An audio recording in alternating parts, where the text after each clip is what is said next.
Hello and welcome to another module in FSHN 101. Today we're going to be talking about beef and jerky. When we discuss beef and beef jerky, we were going to talk about things like fun facts, discuss the history of beef and beef jerky. We're going to discuss the sensory properties, as well as showcase a recipe for you. Talk about the chemistry, the nutrition, the health, and we're going to discuss regulation and food safety. Americans still love their beef and beef jerky. So even if we're looking at this graph that we can see from the USDA, you'll notice that we have poultry down here at the bottom. So even though poultry consumption has gone up significantly, if we look at this graph from the USDA, you can notice the pointer going from poultry consumption in the 1900s all the way up to where we're at now. Americans still love their beef and their beef jerky. So even though beef production has recently declined, it's still very, very high. So here, if we want to look at beef trends from, again, the 1900s all the way up to today, you'll notice they got very, very high as far as beef consumption, closer to, again, the 1970s. Around that time, people were enjoying the delicious beef for its quality, its nutritional composition, and more. However, research came out showcasing some of the health problems associated with the overconsumption of beef, and so consumption started declining a little bit more. But if you notice, the consumption of beef is still higher than other meat products like pork, which have stayed steady, relatively so, throughout the years. When we talk about beef and beef jerky, we want to note that dried salted meats, like beef jerky, have been used for thousands of years, and they're done so to prolong shelf life. So when we think about beef, most of the time we only think about that steak that we might have or stews that we might consume. However, today we're going to highlight some other advantages to these salted meats as far as flavor profile, nutrient composition, with addition to, again, longer shelf life. When we talk about beef jerky, it was popularized by cowboys in the 19th century, and a lot of times individuals still think about the cowboys when they're thinking about their beef jerky. Let's start by talking about one of my favorite beef products, filet mignon. And filet mignon itself is a meat that's cut from mature cattle. It feels very soft and mushy when it's raw, but when it's cooked, it can have a very tender feel, and it cuts almost like butter. So even though you may think about cutting into a steak with that really strong steak knife, filet mignon might even be able to be cut into with the side of your fork if it's a thin cut, or even a butter knife itself. Filet mignon is a high quality beef that has red coloring to it when it's raw and a brown or light pink when it's cooked. The smell is very neutral unless the beef has gone bad. It is not good to have a pungent odor that smells sort of like ammonia or very old eggs. In that case, you want to make sure you throw that filet mignon out. It's a sad day, but it has to be done for your food safety. Filet mignon has a mild flavor, but it's extremely rich, it's extremely tender, and it's one of the most desirable cuts of beef. In contrast, beef jerky is really tough. In fact, I brought some beef jerky samples to my class, and many students had never tried it before. They stuck a big piece of beef jerky in their mouth, thinking that they'd be able to chew through it like a steak, and they were left chewing and chewing and chewing. So beef jerky is a fabulously delicious steak-based product, however, itself has unique characteristics. So the texture of beef jerky is very tough, almost like a leathery feel to it. The smell can vary significantly depending upon the spices that are used. Original beef jerky will have hints of soy sauce, brown sugar, and traditional jerky-type spices. With beef jerky, it tastes very dry and salty, a lot like a beef sausage, but it's heavier on the flavor and it has more of a chew to it. It looks very dry and thin, which is a result of the amount of smoking that's done to preserve it sometimes. Let's test your knowledge. If beef steak has gone bad, what chemical compound can it smell like? Is it nitrous oxide, ammonia, water, oxygen, or carbon dioxide? If you said B, or ammonia, you are correct. We don't want to have a steak or any other type of beef product have that ammonia smell, almost like a window fluid that you might use to clean your windows with. Let's take you through a recipe with beef jerky. How do you make barbecue oven beef jerky? The ingredients are listed here with ketchup, brown sugar, apple cider vinegar, Worcestershire sauce, kosher salt, garlic powder, paprika, and of course, sirloin steak. What we want to do is mix all the ingredients except for the beef in a bowl. Then what we're going to do is freeze our beef, and we're going to take and thinly slice that frozen beef. Put the mixture and the sliced beef inside a Ziploc bag and mix them around to make sure that the beef is coated with the liquid coating. Refrigerate it for at least 4 hours, or if you don't have time to deal with it that same day, you can put it in the refrigerator overnight. Next, you're going to preheat your oven to a low temperature of 200 degrees Fahrenheit. You're going to line a baking tray with foil and set up a cooling rack on top of that. The tray itself is used to catch the oil drippings from the beef while baking. You're going to lay the beef slices on the cooling rack, which is this metal rack that you're going to have kind of propped up on a single layer. You're going to bake it for 3.5 to 4 hours, so a very long time, or until the jerky is completely dried. A fun fact, did you know that National Jerky Day is celebrated every year in June 12th? So if you're looking for a day to celebrate your new recipe, mark it on the calendar for June 12th and bring some to your family and friends. Let's look at the science behind each step.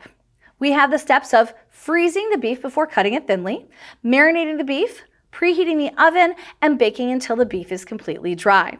Let's start with freezing the beef. Why do we do that? Well, we put the beef in the freezer for a short time, which helps make the beef very, very firm, making it much easier to slice it extremely thin with uniform cuts.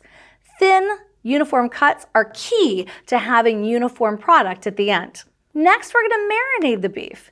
When we marinate the beef itself, we're doing this to add salt or salty ingredients to help denature that protein. And if we break down some of that muscle protein, it makes the beef jerky have a different flavor profile as well as a different consistency. Denatured protein is then going to bind to water inside the beef, making it a little more tender with respect to a product that's normally very, very, very tough. It also makes it a little more flavorful. Why do we preheat that oven to 200 degrees Fahrenheit? Well, the temperature is set quite low because the purpose of heating it up in the oven is actually to remove water so that the microorganisms are unable to grow.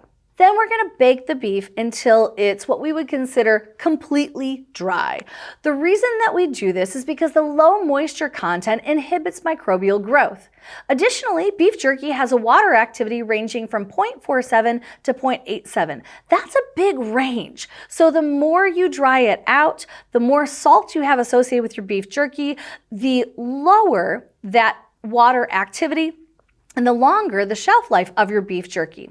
But I do want to make note that I encourage you to actually keep your homemade beef jerky in the refrigerator so that you can make sure you have it as long as possible. Keeping it on a shelf might set you up for failure if you're unable to confirm the water activity or the moisture content of that product itself. Next, let's look at the chemical elements. When we're looking at a beef steak itself, it has 72 to 75% water. So most of that steak is actually water that you're paying for. This is a major component in not just beef, but pretty much in any meat itself.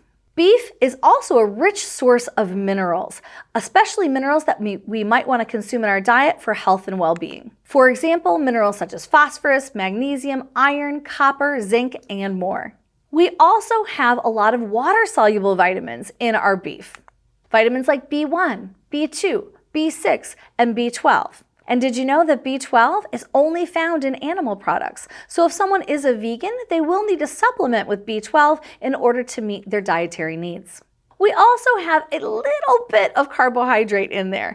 If you're taking FSHN 120 or other classes that tell you that there's no carbohydrate whatsoever in steak, for the most part they're true because the amount of carbohydrate that's in a steak is so low, it can be relatively inconsequential when you're discussing it for nutritional purposes. However, when we talk about the Maillard reaction, where we have proteins and carbohydrates making that beautiful brown on the outside of your steaks, that small amount of carbohydrates becomes important from a food science perspective. So when we're looking at steak, less than 1% of that steak is actually going to be in the form of carbohydrates or in the form of glycogen. As we move on, most people think about steak as being almost 100% protein, but in reality, only 19% of that steak is composed of protein because most of that steak is water. With regard to the protein, it comes in these biological formations. So it comes as part of this myofibril, part of the sarcoplasmic reticulum, also connective tissues. And lastly, the fat percentage can vary, and it can vary extremely significantly. So with a lean cut of steak, like a filet mignon that might have, again, a very small percentage of its weight as fat, all the way up to something like a ribeye that might be a little higher in fat, or even something that's higher in fat than the ribeye itself. So just understand, all steaks are not created equally. And when we talk about the fat, some of the fat that's in our steak may not be the best as far as our health is concerned. Some of these fatty acids that are a component of the fat, or that triglyceride, are going to be long chain fatty acids that don't have any double bonds in them or are saturated or solid at room temperature. They can also create solid fatty streaks inside of your cardiovascular system, leading to cardiovascular disease. So this is one of the reasons that beef can get a bad reputation sometimes. When we're discussing the functional groups within a steak product, oftentimes, even though we do have fat and we do have water in this product, let's talk about the protein, because most people do think about protein when they think about a steak. And proteins are made of long chains of amino acids. And these amino acids have a structure similar to the image that you can see here, with a central carbon that is connected to 4 different chemical items. One of those is going to be a hydrogen. Another is going to be a amine group, which it has a nitrogen in it. So this amine group is highlighted in blue in this picture with the NH3. Then we also have an acid group, and this is highlighted in green with the COO, or that carboxylic acid. And depending upon which amino acid you're discussing, the R group, or that functional group up there, that is represented in purple, can vary anywhere from another hydrogen to something that's large and complex. So we have these amino acids which vary in structure based on the R group, but long chains of amino acids are all going to be used to make a protein itself. So meats, including beef, contain these amino acids. Some of them are essential, meaning that we need to consume them in our diet or else a deficiency will result. Examples of essential amino acids include things like tryptophan, isoleucine, and threonine. We also have non-essential amino acids in our beef product, and non-essential amino acids don't necessarily need to be consumed to meet our body's needs. We won't have a deficiency if we don't consume them, but they do lend to, again, a very nice amino acid profile and also meeting your body's needs in general. So when we talk about these amino acids, they are the building blocks of protein. As a reminder, they're comprised of the functional groups carboxyl or carboxylic acid, there is a COO, and the amino or the amine group, which is there with the NH3, and that's how amino acids get their name. We're not creative in the sciences. We have an amino and an acid group, so therefore we call them amino acids. The functional groups, like we mentioned, are configurations of atoms that are responsible for its taste, smell, function, and shape. So when you think about steak and you look at that steak, oftentimes you think about the functional group here that we're representing. When we talk about the amino acids, they're actually bound together, and they're bound together by what we call a peptide bond. This is the key linkage or connection that's found in protein, and it's going to link all these amino acids together. So you can see that we have the peptide bond circled right there on various different parts of this peptide that we're showing you. The bonds are what provide the structural functional, and mobility characteristics in proteins. If we have 2 amino acids linked together with one peptide bond, then that's called a dipeptide. If we have 3 amino acids linked together with 2 peptide bonds, then that's going to be what we refer to as a tripeptide. Tetrapeptides have 4 amino acids, and polypeptides are much longer, having, again, many more, up to hundreds of amino acid units linked together. If we're going to discuss beef and beef jerky, there might be some claims that they might be able to make. For example, beef jerky by weight is around 1/3 protein, 1/5 water, 1/4 fat, and 10% of it is made of sugar, because we're going to be using things like teriyaki sauce and other things like brown sugar to give it that nice flavor profile, as well as decreasing microbial growth. Sugar can help with that. The rest of the nutrients are obviously in smaller amounts. With respect to beef jerky, it can claim that it has a fabulous shelf life of around 1 year if it's a commercially produced beef jerky. Again, if you're making your beef jerky on your own and you're following our recipe for that barbecue beef jerky, I encourage you to keep it in the refrigerator and watch it for signs of microbial growth. With protein and sodium, it can be a good post-workout food. So if you haven't thought about beef jerky as something you can keep in your backpack and use for rehydration purposes, as well as to feed your protein needs with a bottle of water and that beef jerky, something you might want to consider. When we talk about the essential nutrients and non-essential components in beef, beef usually contains proteins, fats, minerals, and vitamins. And as we mentioned before, the proteins that we find in beef are going to be animal proteins. These are high quality proteins that contain all of the 9 essential amino acids. We also have fats in our beef products, and the fats add flavor, as well as if you're someone who's wanting to add some extra weight to your body, if you need to gain some weight, or you're wanting to add muscle to your body like hypertrophy, those fats can add needed calories in order to do so. We also have essential minerals and vitamins. So vitamins like B12 are found in abundance in beef products. Iron is something that oftentimes women of childbearing years have iron deficiency anemia. Beef can help you meet your needs, as well as zinc. And beef always contains non-essential nutrient components. Like, we don't need cholesterol in our diet at all. However, it is going to be there in your beef products. Additionally, we do not need to consume saturated fatty acids. However, they are also there in your beef products. When we're comparing beef and beef jerky, let's compare them here with a similar 100-gram sample of each one. Obviously, you might not consume 100 grams of beef jerky in one sitting because it is a dehydrated snack that you consume a smaller portion of. However, for comparison purposes, it's nice to look at these two labels side by side. When we look at the beef, we might notice that the beef itself with 100 grams might only contain 198 calories. So you can have a small portion of beef that meets your protein needs, and even though it does have a decent amount of fat with 13 grams per 100 gram serving, half or so of that fat being saturated fat. Again, if you have it as a small component of your diet, you're not going to struggle with some of those health issues necessarily as if you're having it on a regular basis. Again, our beef is going to contain cholesterol in it. It's naturally going to have a little bit of sodium. We have very little, if any, carbohydrate in there. And like I said, most people think about beef as being a fabulous protein source. You'll notice we don't have any vitamin D, very little, if any, calcium, but it does help meet our iron needs, as well as we have a little bit of potassium in there. If we compare it to beef jerky is like taking beef and concentrating it, as well as adding things like sugar in the form of, again, brown sugar or something like a barbecue sauce.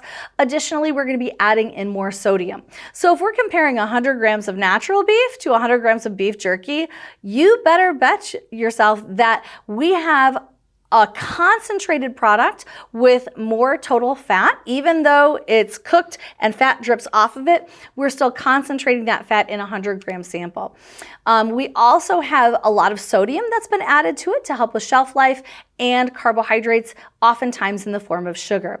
And that protein itself, because this is a dehydrated product, has also been concentrated. So for a 100-gram sample, we would be consuming 33 grams of protein.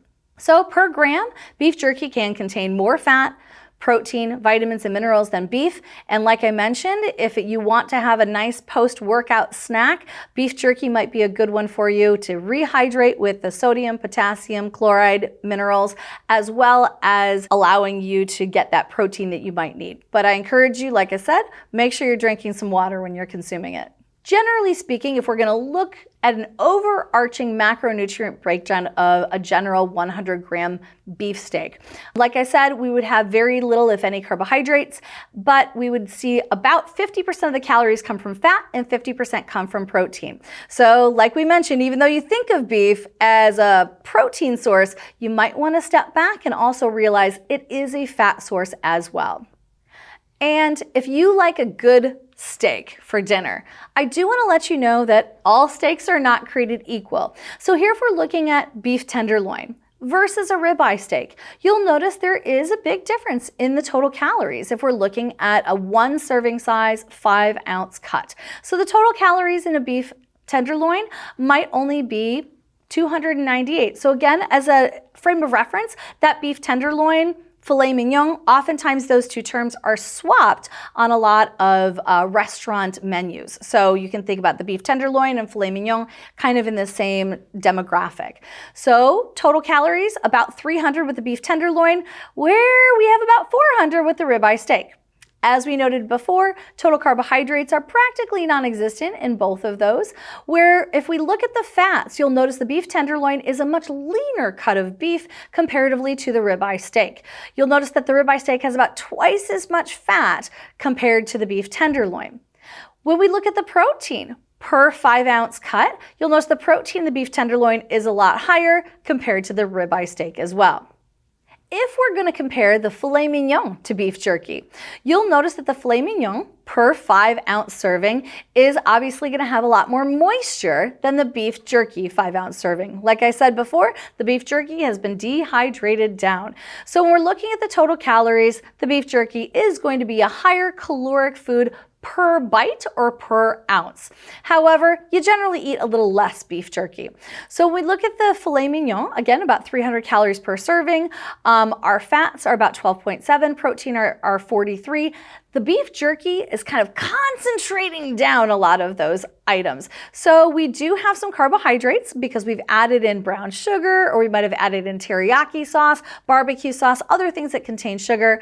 Like I said, even though we have lost a lot of water and some fat has dripped off, it is still going to contain quite a bit of fat per 5-ounce serving, and the proteins themselves are there at about 47 grams. So like I said, beef jerky is known for its low water content, high sodium content, and then we've added in some carbohydrates. If we're looking at the difference between beef tenderloin, ribeye steak, and beef jerky, and we want a visual representation, here you can see the difference between the three. Again, that beef tenderloin has a leaner protein associated with it. The ribeye steak has that marbling and more fatty characteristics, and our beef jerky has a very low water content with a higher carbohydrate content because we've added in those carbohydrates to decrease microbial activity and also increase flavor. If you're curious about the moisture content of fresh, cooked, or jerkied beef, here you can see the water content of a fresh cut of beef or ground beef would be about 73%. As you cook it, you'll notice steam comes off of that steak, and we have water content that is going to go down. So again, 62% of a cooked steak might be water.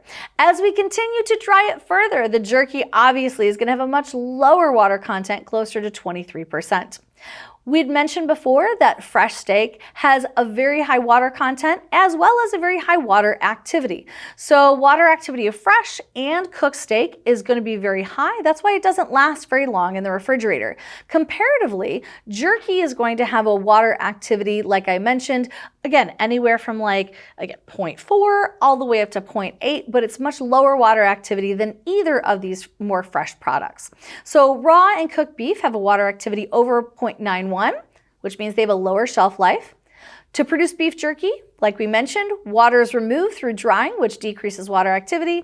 Water activity of beef jerky is ideally under 0.88 if packaged or 0.85 if stored under air. And like we mentioned, we can see jerky with water activity as low as 0.45. The lower the water activity, the longer the shelf life of that beef jerky. So once we've digested this beef, and once we get it into our small intestine in its smallest component parts, what we want to do is we want to absorb those into our body. So what we want to understand is, how is absorption different depending upon whether we're looking at something like beef versus a jerky? How do minerals such as iron change through that process as far as absorption? So let's discuss this with regard to the rate of absorption. Depending upon what cut of beef you have, as well as how you prepare your beef, it may impact the rate of absorption of those monomers or small breakdown products of digestion. The faster the absorption rates are going to allow for faster amino acid availability in the bloodstream. So for example, if you're wanting to have rapid absorption of these amino acids and get them into the bloodstream ready for the body to use, something like a minced beef, which is very soft and cut into small little pieces, is more rapidly digested and therefore more rapidly absorbed compared to something like a beef steak or like a jerky. A mineral like iron is absorbed directly into the bloodstream. And in fact, the iron that we find in beef products is more readily absorbed than the iron that we find in plant products. This is because the beef is going to have what we call this meat factor. Beef just inherently is going to allow for this improved uptake of iron. It makes the iron more bioavailable. The iron comes in this form that we refer to as heme iron, and you can think of that almost like hemoglobin. So that heme iron is only found in animal products. Non-heme iron that we find in vegetables, cereals, beans, lentils, that's how we primarily discuss those are less readily available if we have them just by themselves in a plant product. However, I do want to let you know that if you take heme iron from animal sources, non-heme iron from plant sources, and you sprinkle a little vitamin C on there, like you take a lime and you squeeze it over your fajita, for example, that combination of heme iron, non-heme iron, and vitamin C allows for the most bioavailability with respect to your iron itself. If we've got something like a beef jerky, obviously we've added in quite a bit of table salt or sodium chloride. That sodium chloride is readily absorbed into the bloodstream at about 95 to 99%. It's rapidly absorbed regardless of preparation. And once that sodium and the chloride is in the bloodstream, if someone is sodium responsive and they have high blood pressure, it can actually bring their blood pressure up a little bit more. So if you notice, I talk about beef jerky being a great post-workout snack to rehydrate. However, if someone's already consuming way too much sodium and chloride in a typical American diet, we may not want to lean on the beef jerky as a nice supplement. So with food, I always like to talk about a fun fact. So let's talk about beef jerky fun facts. Beef jerky is one of the most expensive beef products because it comes in at around $32 a pound. At first you might go, wow, that is ridiculous. But if you think about it, it's because it's dehydrated down. You're not going to sit down and eat 100 grams of beef jerky in one sitting. So just consume smaller portions of it and enjoy your beef jerky appropriately. Meat and metabolites of burning wood are found in the oldest human ice mummy, over 5,000 years old. This provides evidence that the ancient man liked to preserve his meat with smoke just like we do today. When we talk about beef, we do want you to realize that not everyone is recommended to consume beef. There are individuals who might even be allergic to beef. And you might say, that's not possible, Tony. That seems silly. Sounds like something that someone has made up. No, it's actually a thing. There is something called an acquired red meat allergy. And this can happen in humans if they've been bit by a Lone Star tick. We can have this allergic reaction against alpha-gal carbohydrates. And that's a carbohydrate that is found in very, very low quantities in beef, but we can have a response to it. If someone has this allergic response to beef and beef products, the patient can be told to avoid beef and other red meats. If you're someone who has heart disease and your doctors are concerned about it, you might not be recommended to have this delicious marbled meat or steak as part of your diet. Beef contributes to high blood cholesterol. So not only does beef contain cholesterol, it also has triglycerides or fats that have a lot of saturated fatty acids in them. With that high fat content, high cholesterol content, and not the most ideal type of fats associated with a steak, it's not something that a cardiovascular surgeon would tell you to run out and pick up on your way home from the grocery store. The marbling itself, you can see very beautifully in this picture. It's this intermuscular fat. When you cook a steak, that intermuscular fat, some of it is going to drip off of the steak. Other parts of the intermuscular fat might become crispy, and others might just become a component of the steak that you're going to eat as a juicy inside layer. More marbling in general means that the meat has more saturated fat. So if you are someone who's trying to pick out a steak from the grocery store, if you have more white flecks as seen in this picture, you are going to have more marbling, which means you're going to have more saturated fat and more cholesterol, and it might be something that you might want to avoid if you're concerned about your heart disease. People with high cholesterol are told to avoid highly marbled beef as well. As we continue on with the health implications, like we mentioned before, not all beef is created equally.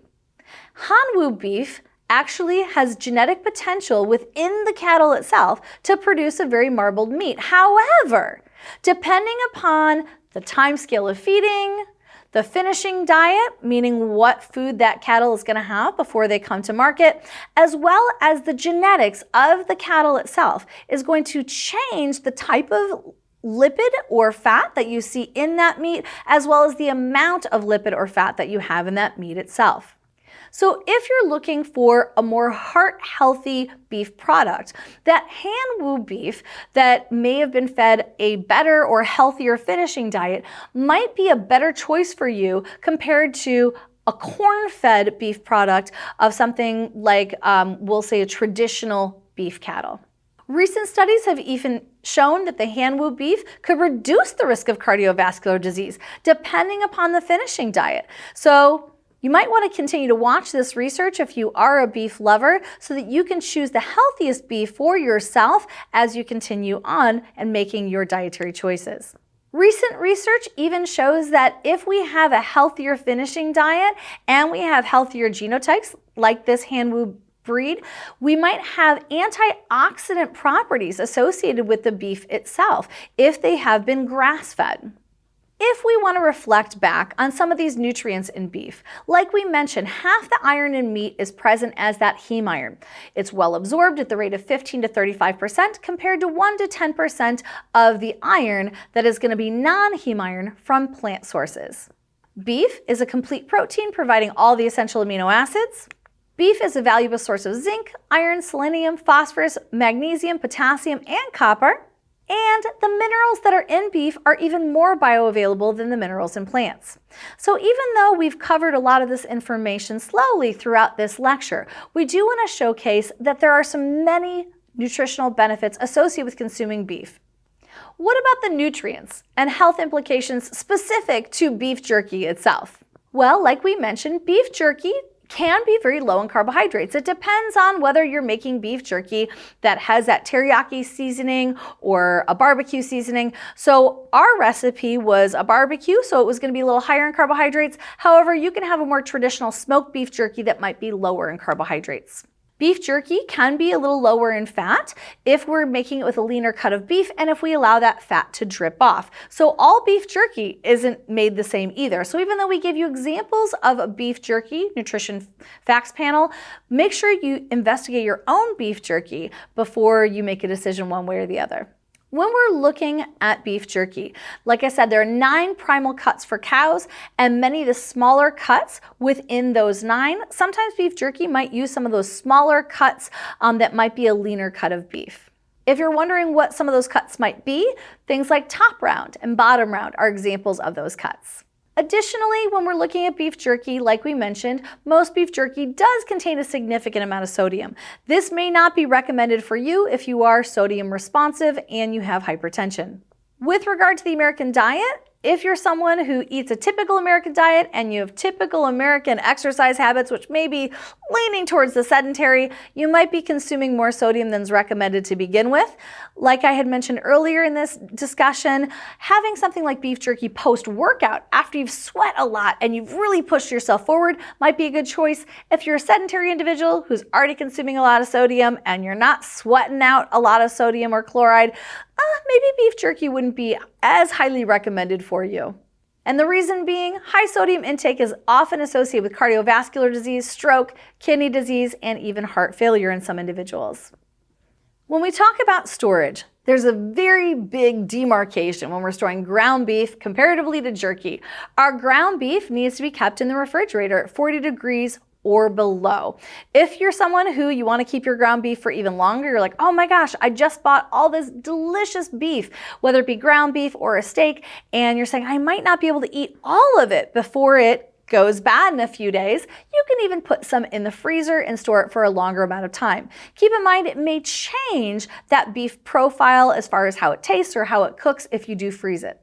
If we want to store it in the refrigerator or the freezer, I highly encourage you to store your beef on the bottom shelf of that refrigerator or the freezer so that it's not going to be dripping on other food products that are ready to eat. For myself, I even keep my beef products in that crisper drawer in my refrigerator because I know it's completely contained.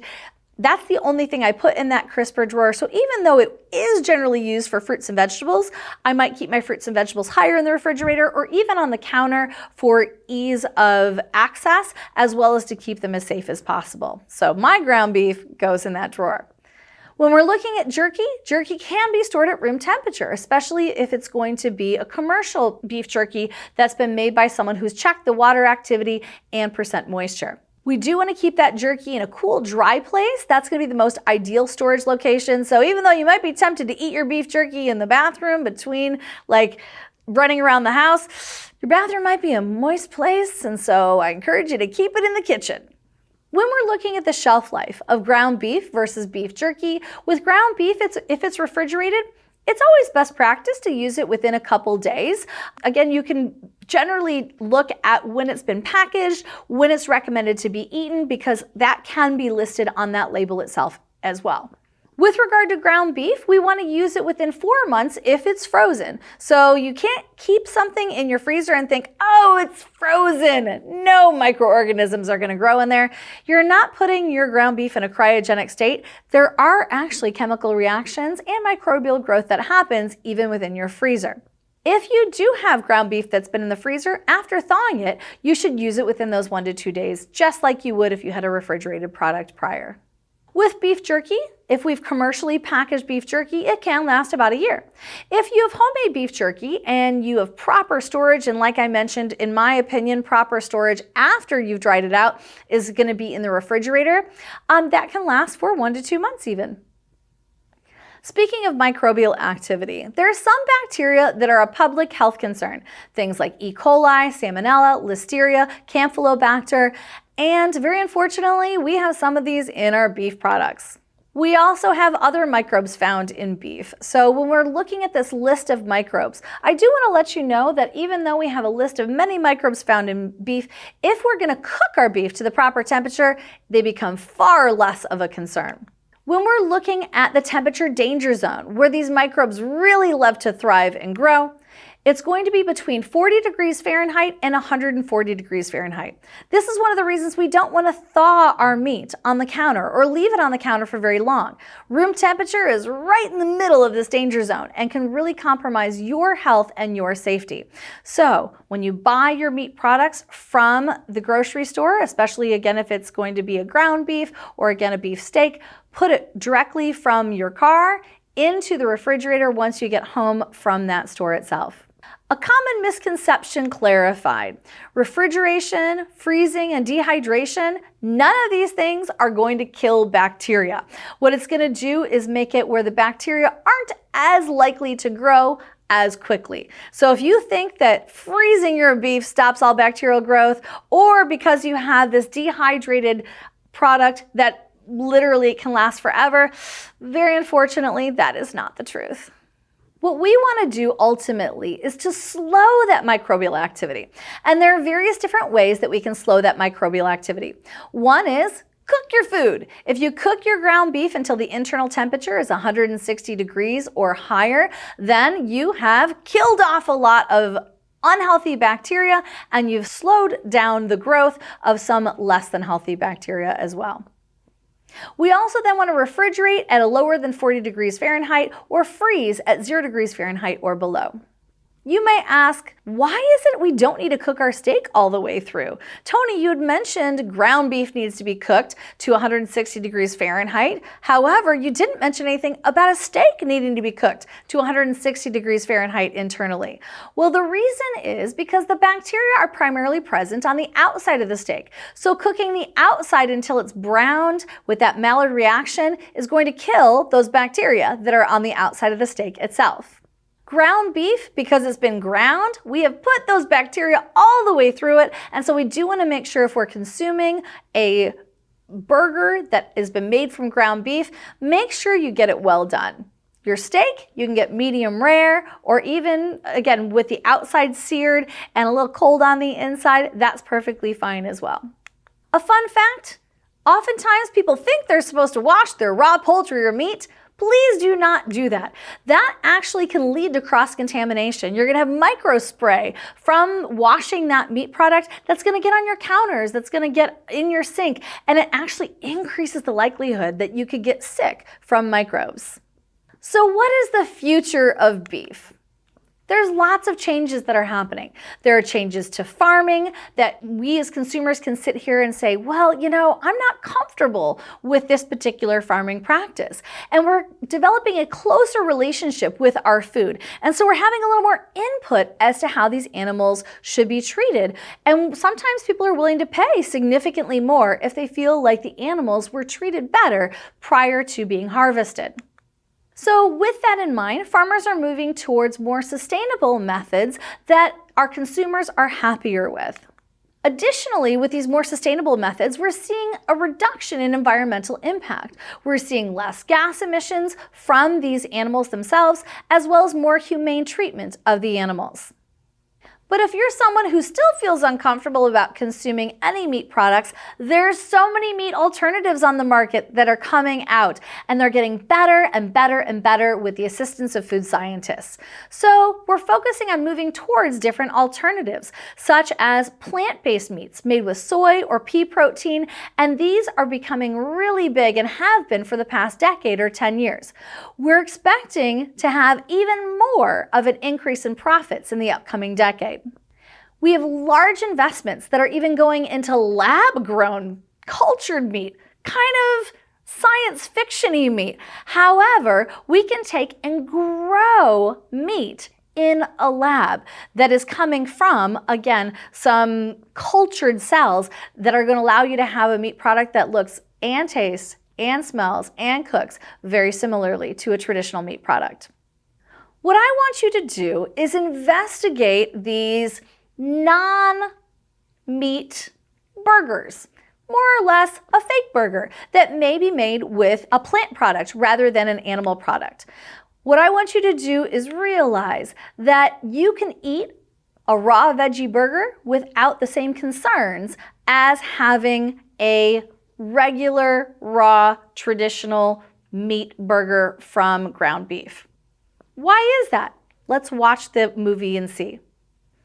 Additionally, we want you to think about how Bill Gates says that this fake burger tastes, as well as understanding some of the health implications of a fake burger compared to a real burger from animal products.